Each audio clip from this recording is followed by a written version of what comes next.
Greetings, fellow travelers, and welcome to the Way of the Showman, where we view the world through the lens of showmanship.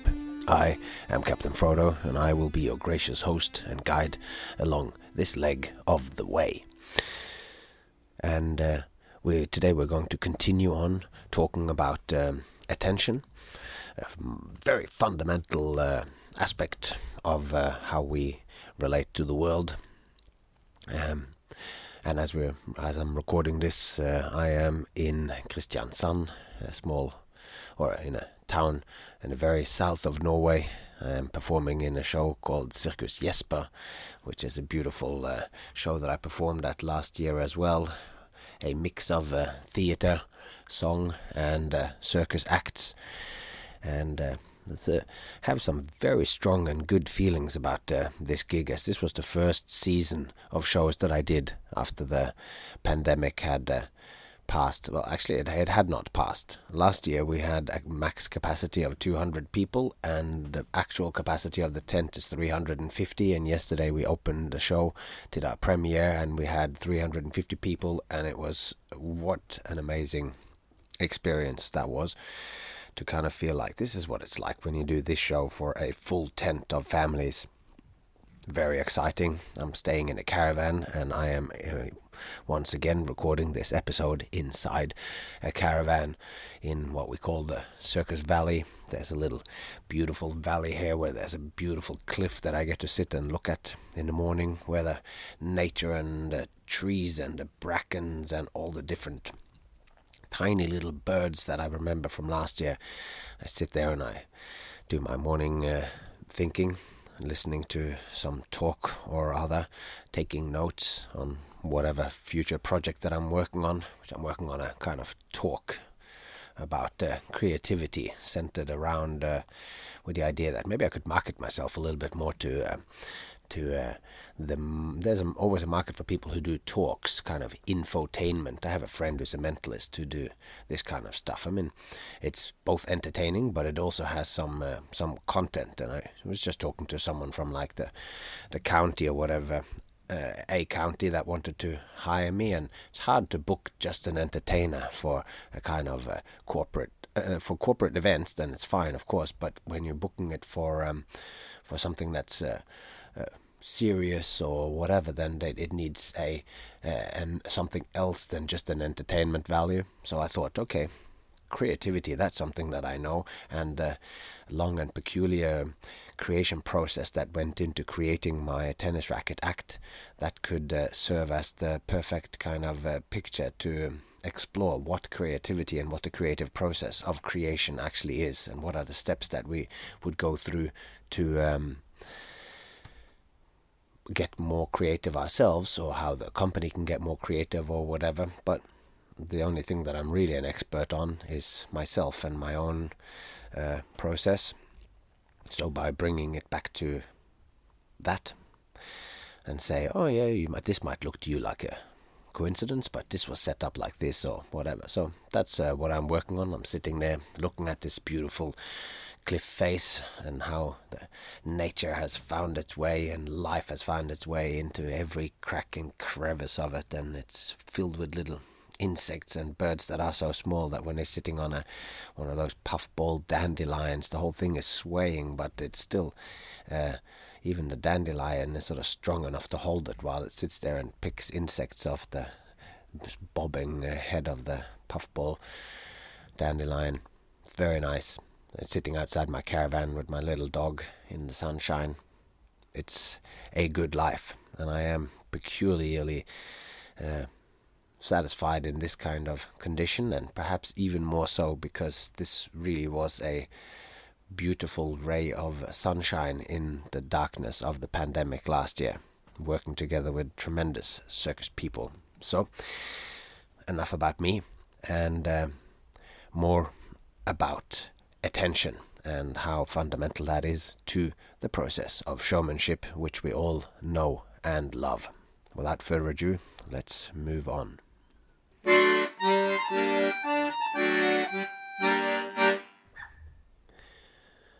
Attention, time and space. Now, what we're going to talk about today will be a bit more philosophical and abstract in tone than some of the episodes. But don't worry, it's all going somewhere good and down to earth. The ideas that we're talking about aren't really difficult, but once we start peering right down into the most fundamental aspects of reality, then everything can start to feel a little bit abstract, but we will tie all of this back together again. It's just to give the scope of just how big of a topic attention is. And, we're trying to understand this symbol of the triangle that we have as the logo of this here podcast. It might seem that it's just, you've seen that symbol before, the triangle with the eye inside it, but it is actually one you can understand a lot of what is going on in this podcast by knowing that each of those points can be seen as showman, show, and audience, and with the eye in the middle. And we are now talking about the eye that sees and the attention which that represents.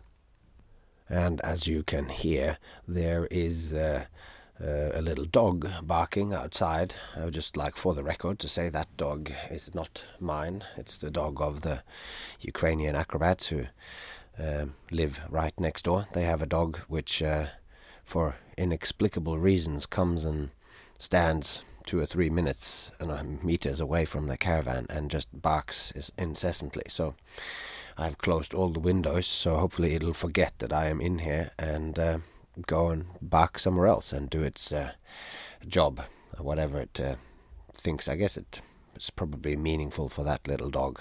It's a little Chihuahua breed mix thing. It's beautiful. Anyway, so let's get back to the matters at hand, because as we take in the world through our eyes, we see objects in space around us. There are chairs, trees, swimming pools, and people, and all the things and their actions, the running, swimming, singing, and lovemaking exists and takes place in space.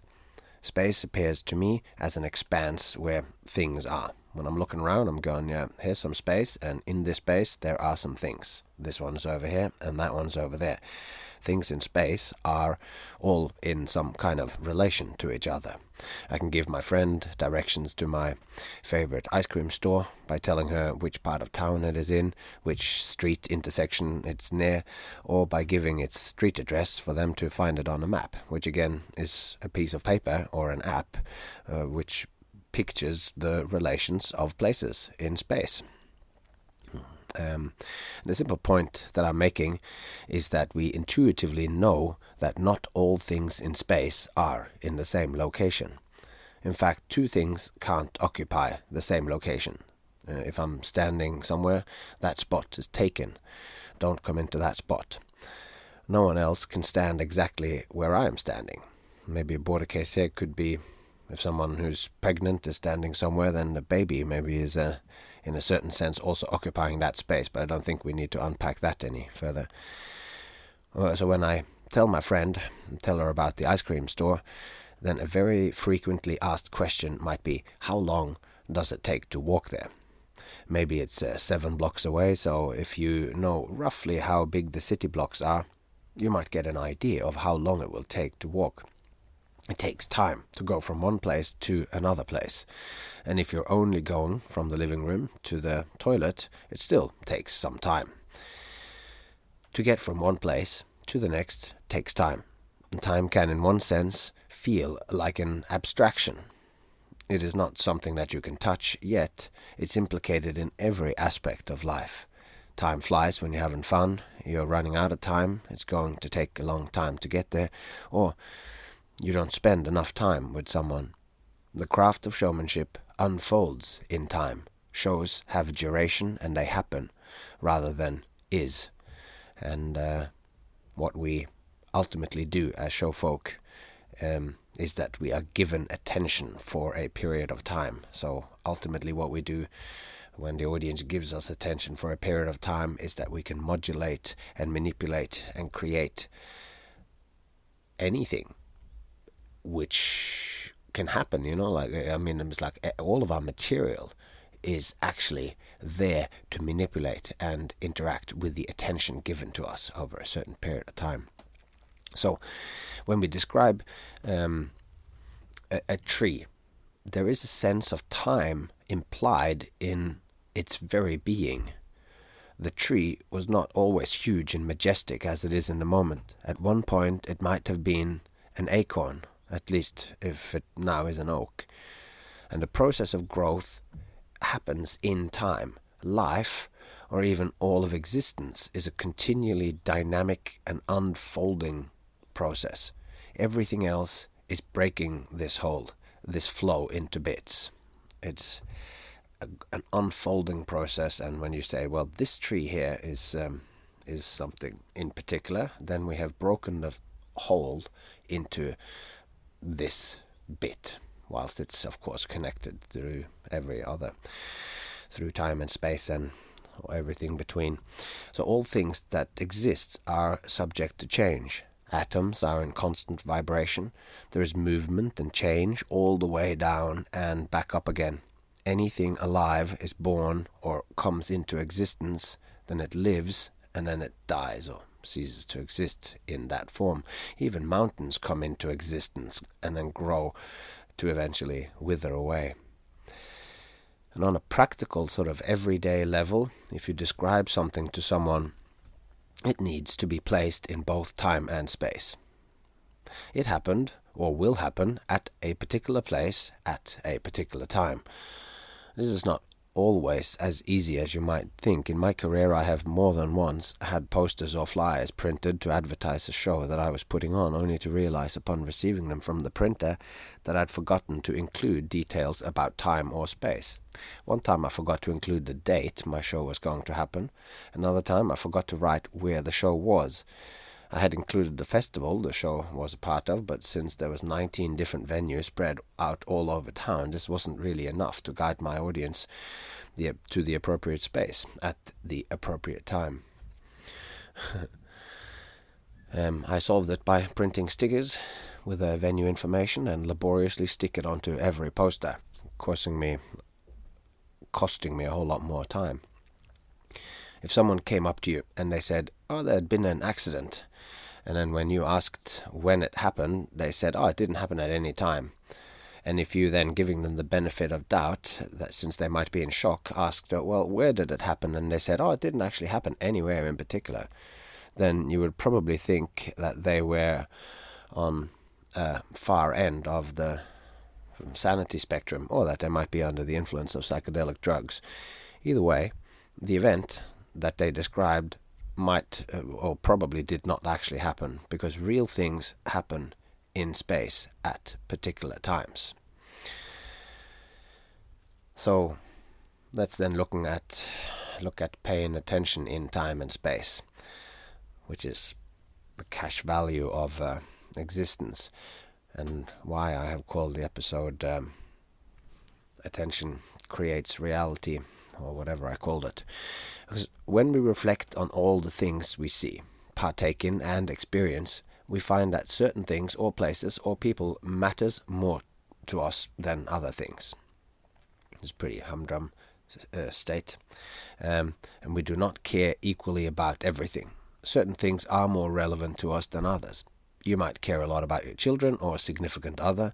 You care about that special place that you went on a holiday, or a certain picture or a piece of music, whilst strangers and random places are simply that, another person or another place of little or no relevance to us. Just in general, the things which matters most to us aren't really things at all. They are processes. Our relationships to our family or friends, our health, and our careers are all processes. It's all relationships. It's not about the thing in itself. It's about the relationships. And processes unfold in time, and time is an important part of what makes us care about something. We care more about the people we have spent a lot of time with than those we've never met.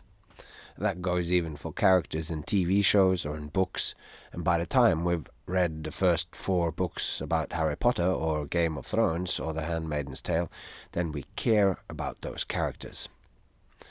Which writing this made me think of this meme that I saw. And it's just a drawing of a stick figure. This is little Henry. He is a concept created by you as you're reading this, or in this case, as you're listening to this. And when you stop reading, when you stop listening to me tell you about Henry, then Henry ceases to exist. Your attention is the thin barrier between Henry and the void. I'm scared, says Henry. So we start to care about these things and we can't quite help it, even if it's just a stick figure and you just invent this concept. Yet, time is not the only thing which determines how important something is to us. You might spend a lot of time with people you work with, yet this does not immediately equate with a good relationship, or to them being particularly important to you. Maybe you're in prison, or maybe you're on an intercontinental flight. Proximity in space over a duration of time is not enough. If your favorite TV show is playing on a TV, but you're busy assembling a shelf from IKEA, then your appreciation of the show diminishes. You can't take it in. It's not just enough that the show was on in the background whilst you were in the room. Your inattention impacts this relationship. The way you pay attention makes all the difference. Your enjoyment and the foundation of your relationship to the TV show or to friends or loved ones is directly related to the kind of attention that you pay. For your relations matter, and for them to grow, you need to pay proper attention. Your relationship to your child, or your parent for that matter, will not grow and deepen if you're not paying proper attention. Thinking about work or scrolling on your phone is not that right kind of attention. And becoming friends or growing your relationship to your loved ones needs attention to go both ways. A relationship is a dialogue, a conversation, so it dies or peters out if both parties aren't paying attention. The dialogue is something that's created by the shared attention on the topic of conversation, or if we're looking at the dialogue in a wider kind of way of give and take, physical or emotionally or whatever. It happens in between the two parties, and without the attention there is no dialogue, thus there can be no growth in the relationship. A conversation is as much about listening as about speaking, and you must pay attention not just when you're speaking.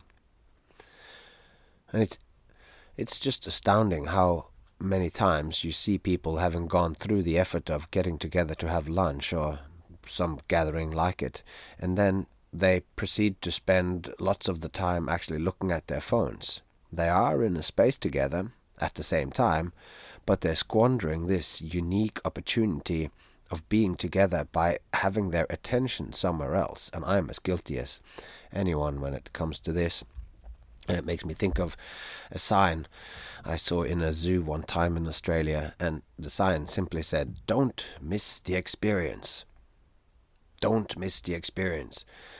And underneath it there was another sign that had some times for when you could see a bird of prey display. But I was just struck by that top sign as if it was some sort of Zen koan administered directly to me by my master, and it shook me to my core, and I took a picture of it. And it was maybe because I was on my phone, and when I looked up and saw that sign, then it was like a slap by the master with a bamboo stick. Don't miss the experience. And maybe I'll make an app that dings to remind people, because it's so easy to miss the experience. So maybe not. But if you don't pay attention to whatever you're doing, you might as well not do it. The very thing which makes something meaningful is the attention that you pay. How much something matters to you and the amount of enjoyment that you get from it, or the relationship you develop with someone, to someone, the relationship that you have with someone, The pleasure that you take from that or from anything is a direct product of the attention that you invest in it. The more attention you give something, the more it matters for you. And this is the definition of what matters to you. The real pleasure that you get from an object like a painting doesn't reside in the painting itself, as we've said ad nauseum here. It comes alive in the process of paying attention to it. The more you like paying attention to something, the more you actually like that thing or that relationship. With this in mind, it becomes clear that the most important thing is not just to be present at your child's birthday party or your friend's performance, but that you pay attention whilst you're doing it, whilst you're there. How often do we not fall short on this? We are at the birthday party, but in a sense, we're not really there at all. This is why attention is the most important thing. It shapes your life, it shapes you, and it shapes your relationships. It is at the very heart of your interaction with the world. Your attention is how you meet the world, and you are what you pay attention to. Pay attention to what you pay attention to, or you might miss the experience. But the reality is that not even primates, like our cousins, the chimpanzees, they don't like having their time wasted either, If they give attention to a fellow ape who asks for attention, but that chimpanzee don't follow the showman's obligation of enriching the time given to them, this monkey or ape will then soon be labeled a show-off and will lose his or her ability to get attention. Like if you squander people's attention, they will think of you as an unimportant being, and they will stop paying attention to you. If they persist, we will look at this again in a little bit. But if they persist in asking for attention and don't have anything to show, then they will become punished physically or socially by being excluded and shunned. So the rules of showmanship and attention have been developing for longer than we have been humans. There is a constant interplay. That's my point about the primates, and we will look more into the primate and showmanship in a bit. And there is a constant sort of interplay between the tribe and the individual, or the audience, and the showman, and this goes back to Paleolithic times or beyond. And natural selection, that's one of the mechanisms of how evolution works. Natural selection by the groups have shaped the showman and has shaped these tools of the showman's craft in the same way that peahens have, by choosing their mate or not choosing to mate with some peacock, they have shaped and brought the male peacock's tail into existence. And the reason the peacock has such a cumbersome but impressive tail is that the peahen liked it. So the attention that they paid to it has had real-world consequences in actually shaping the physiology of the male peacock. So, given this enormous importance of attention in understanding the way of the showman and how it connects a showman to his audience, and a man to the show, and a man to the world, and in every which way you look at it, so let's have a look at some different further qualities of attention. Because getting someone's attention can be as easy as screaming in a quiet room, crying wolf, or just roll around on the ground like a crazy person and poke someone. If you poke someone, then you'll most likely catch people's attention by doing these things. But this kind of attention getting is a kind of reflex.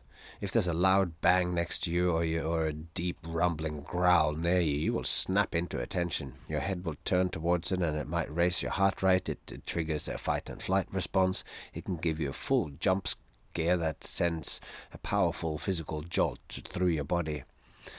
Like my wife laughs at me because whenever I get one of these scares that jolts me into attention, I seemingly by reflex go into something like a faux kung fu chop stance.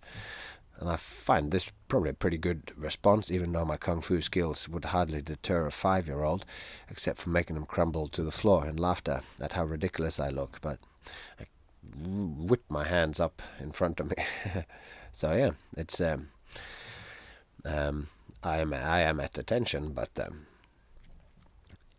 this kind of attention, it's easy to get, and it can be used in performances as a tool to get the audience to pay attention. Just fire a gun, or pop a balloon and behind someone, and you. But this kind of attention grabbing is not the whole answer. You don't want your audience or anyone to be scared that you're going to set off a firecracker or all of a sudden jump out into the audience and attack someone. There are certain performances where this is good, of course, but if you have the right character for it, that might be a very fun game. But what I'm getting here is that once you have assured yourself that you have their attention, then you need to modulate the audience's attention so they don't get tired of you or whatever. So we'll look at that more, and we'll just morph this into talking about the morality of attention. What do you do with the attention? There's a responsibility with that. We've talked about this a little bit before, but start this little rant on with a quote from Tolkien, something that I have said several times on this podcast before, because either my ideas just maps on top of this thing, or my ideas are directly influenced by this. It's Frodo that's talking, and he's talking about the dark times that are brought on as Sauron's army raises havoc in Mordor, and the threat is coming onto the Shire. And Frodo says, "I wish it need not have happened in my time," said Frodo. "So do I," said Gandalf, "and so do all who live to see such times. But that is not for them to decide. All we have to decide is what to do with the time that is given us." That's what we can do. All that we can do is to decide what to do with the time that's given us. And what we as performers can do is to decide what to do with the time that's given to us and the attention that's given to us by the audience. Now, since the nature and the quality of the world that comes to me through my senses is shaped by what I find and what I grasp and understand, it makes attention a profoundly moral act. When we all attend to something, whatever it may be, the focus of attention becomes more real. Its significance and importance as a thing in the world is amplified by the attention, whatever it might be, is more firmly brought out from the multiplicity of potential experience available at any time. If an injustice or some glorious achievement is focused on by 1 million people at the same time, that event is different than if that event happened in complete obscurity. Attention changes the world, and it is a creative act, and if we are participants in the creation of the world, that comes with responsibility. Attention is power. And attention, it has its own company, and it has its own economy, and companies and social media platforms have their best and brightest minds working on grabbing and holding our attention, but it's not just enough to get attention and to try and hold it for as much time as possible. Asking for and getting attention has this moral component, for there comes a responsibility with asking and getting the attention of others. What we do with the time and attention given to us really matters. What we choose to do with this time and attention given to us by audiences is something that any showman must consider, and it's the most important question. The question is, what you do, is what you do with the time and attention given to you, is that worthwhile? Are you enriching the audience's investment, which, as you remember, is the showman's obligation? I've talked about that before. Giving your attention to someone is, in a sense, if I'm giving my attention to someone, it is in a sense a sacrifice. Like we are offering up the only thing which we are truly free to give, our time and attention. And this is sacrificed, and the time and attention is sacrificed, and it's held out like a kind of prayer bowl or a hopeful beggar's bowl as a vessel ready to be filled. And in this case, it is us, the showman or the performer, you and I, who are receiving this sacrifice from the audience, this extension of trust. It is our obligation to not squander this sacrifice. We must deeply consider what we are offering in return. Like, we must carefully craft what you're doing to make sure it's worth the sacrifice that they are giving us by giving us their time and attention. The attention between the audience and the showman is a relationship, and as we know, there are good and bad relationships, and some are downright toxic, one-sided, abusive power trips, and they're all aspects of relationships gone bad, and all these aspects can be found in ways showman, as a curator of time and attention, how they are crafting their shows. So attention is power, and as we learn from Spider-Man, with power comes great responsibility. With great power comes great responsibility. You can use the attention to form an army, to get others to do or think certain things, and the kind of epiphanic moments when you have an epiphany that a powerful show can create in people, that this can call real action in the world. Like, the words you say matter, and what you do matter, and it has a real impact. And you can choose to be, as a performer, you can choose to be just color and movement in a beautiful distraction, and that is a valid contribution to the circus life or voice. But you can also choose to be like, voice your hostile thoughts, on whatever injustice you perceive. But as you do, you got to be always just being aware of whatever it is that you do. This has an effect. What is this effect that you're having, and what are you adding to the conversation of the world when it is your turn to speak? So now that's sort of touching on stuff that we've talked about before, but I thought it was important to sort of bring our attention back to it, so we keep this in our mind, of the power of what attention actually is. And now let's sort of go back a little bit to this thing of how attention can make or break our position in the hierarchy. That goes on to a little bit back on the primates, the apes and whatever. So if we go back to this idea of of the eye in the triangle, and the eye as the image of looking, of course, but also of paying attention. So this time, let's examine the power that the gaze for an individual's the power that a gaze has to determine or to reveal an individual's status within a group, because the gaze can be used to reliably reveal an individual's status, order, and rank in a tribe. We are social creatures, and as much as we would like everyone to be equal, status differences are still very much a real phenomenon. In every business, factory, or organization, there is usually one leader. Sometimes there's a board of directors, but even then there is usually one CEO. And we call these social or organizational structures a hierarchy. And these kinds of hierarchies are not specific to humankind.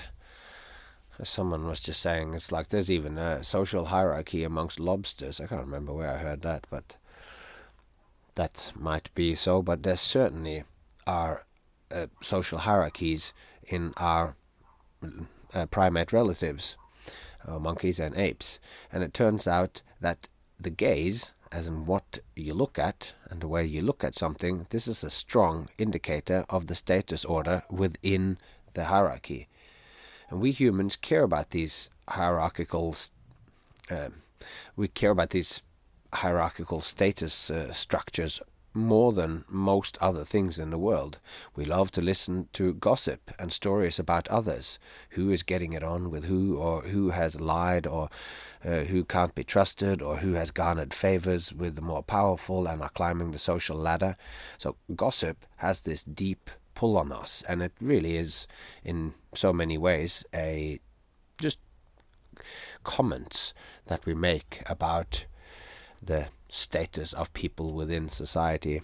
And in a group of chimpanzees, you can accurately work out the pecking order from leader down to the lowest status by paying attention to who's looking at who, how many times, and for how long. And in a chimpanzee troop, dominance can be predicted accurately by the amount of time that an individual is the object of attention. So particular important indicators is when more than one individual pays attention to a particular member of the group at the same time. This is, of course, that particular important indicators of status is when more than one individual pays attention to a particular member of the group at the same time. So this is describing the one facing the other way being looked at by many. So now we've got to pay attention, because this has to do with us. So in studies, marmoset monkeys, they stare longer at pictures of the dominant leaders. A subordinate chimpanzee will be constantly glancing over at the alpha male, always interested in what the leader is up to. Just as it's true that the lowest looks to the highest, they also pay attention to the other individuals, and the amount of looks are directly proportional to that individual's rank in the group. So if you want to know the pecking order of a chimpanzee group, you can just count and track who's looking at who, and the more the members of that troop pays attention to any individual, the higher up in the dominance hierarchy that individual is. That these phenomena transfer from our primate relatives to us has been backed up with great data by lots of researchers, among others primatologist Michael Chance, and in careful studies he discovered that this could also be replicated in human children. So studying groups of children, he found that he could accurately rank the status of the children as well, by the frequency any child was looked at by 3 other children simultaneously. So I'm not going to go into there's lots there to possibly unpack about what that means, and this is a bit of a hot button topic, because we would always, of course, like that everybody is equal within a group, but we haven't managed to escape this. So I'm not saying that this is a good thing or a bad thing. I'm just saying social status hierarchies exist, and in Scandinavia, where so much has been put into place to try to change some of these things, it's still very much a real thing. So, but I'm not casting any judgment. I don't want to have that discussion here. But anyway, so all of this is then just another way that attention is connected to power, and primates pay attention to those who has power, but inversely, being paid attention to also bestows power. So if a lot of people look at you in real life or on TV or social media, the attention gives you power. So people can now, claim, we all know, they can claim the dubious title of being a social media influencer. Like, their value is to be able to get the attention of many people, and when they do that, they can say stuff or whatever. So fame is its own kind of power. Any newspaper or media outlet's power is directly proportional to the attention that they can get. Famous people are powerful, so here we discover a feedback loop which easily can go awry.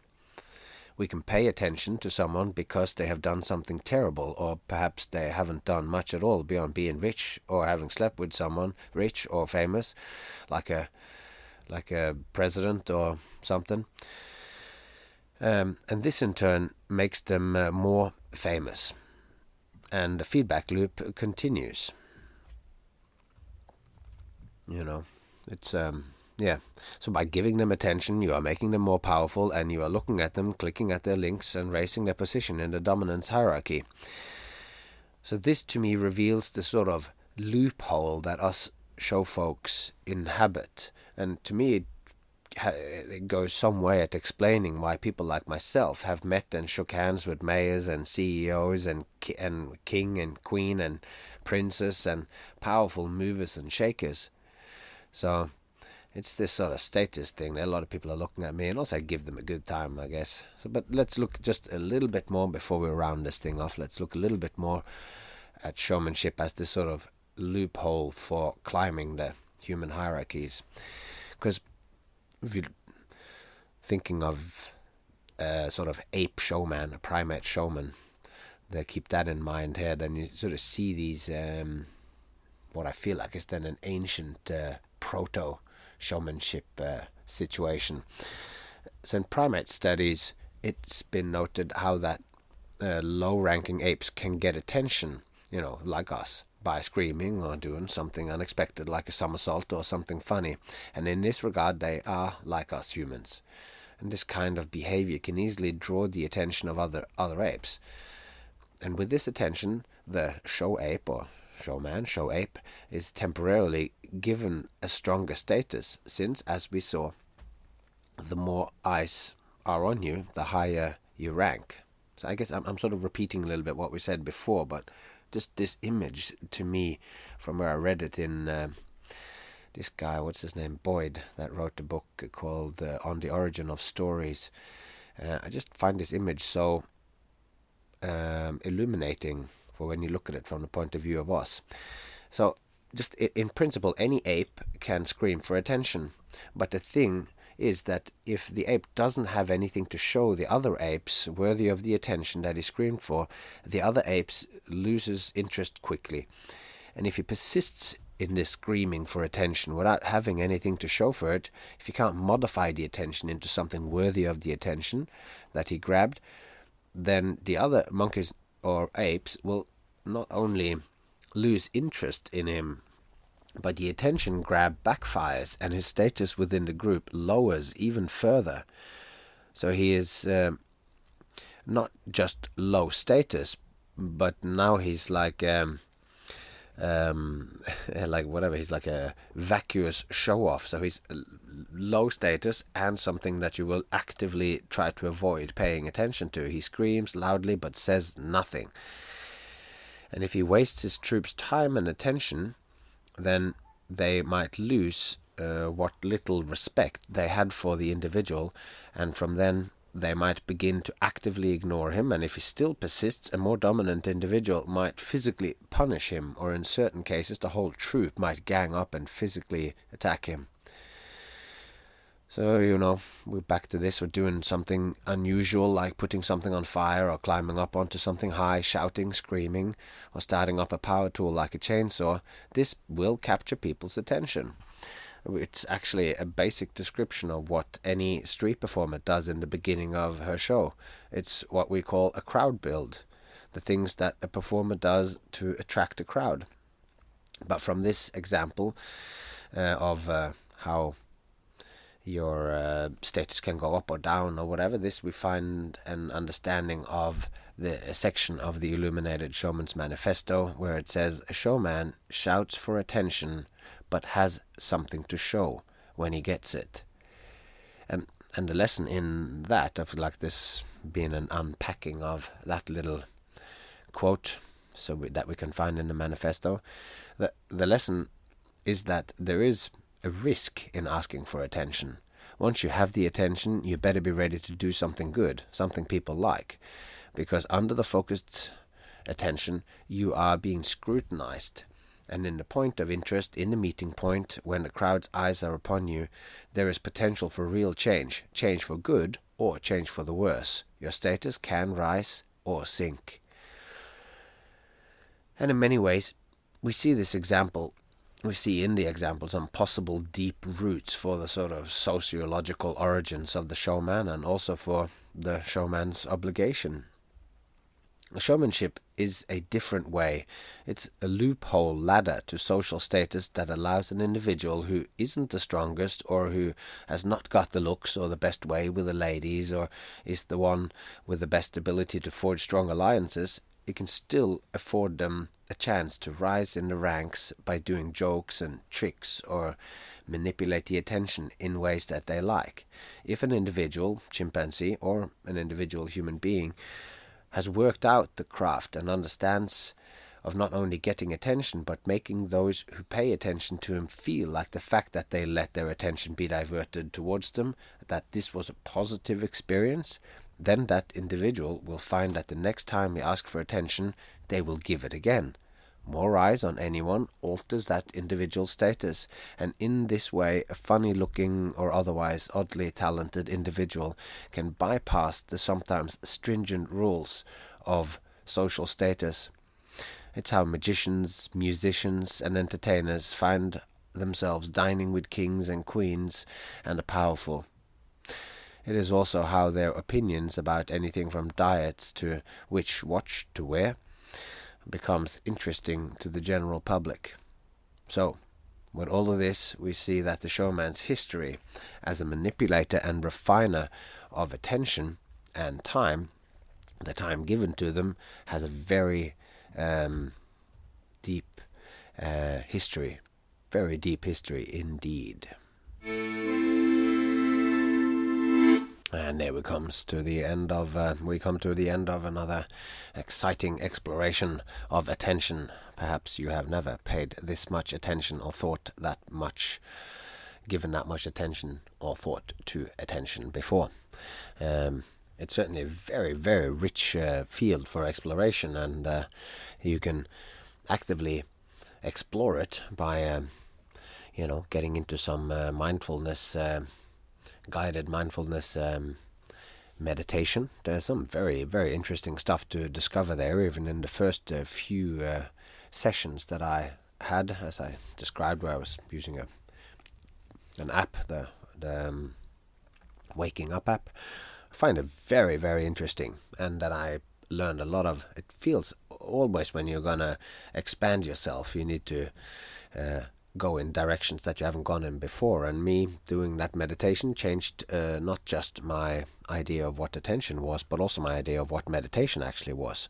And there's of course also some excellent books out there on attention, and I do find that it's a very, very important part of what it is that we do as performers. So as we sort of wrap up, next week we're going to talk about how, not next week, but next episode, we're going to talk about how attention can then be modulated into interest, and that it's in this when attention becomes interest, the show starts to emerge. If we looked at it from the point of view of the performer on the market square, the street performer, it's like when you stop your random passers-by, they become a crowd, and then at some point as you pull them in and the show starts to emerge, then they're getting interested in you, and so we're talking about that stuff and how that then goes on further. But that's enough about what comes next. For now, I would just like to ask you, as I always do, to leave us a good review, or to post something about us here on the Way of the Showman on your social media. It's how we reach the world. It'd be lovely to get more beautiful people such as yourself to join us here along the Way of the Showman. If you have any comments on the stuff that I say, or you would like to talk to me about one of your projects, you can do so at thewayoftheshowman@gmail.com, or you can find me on social media as Frodo Santini. And until next time, take care of yourself, those you love, and I really hope to see you along the way.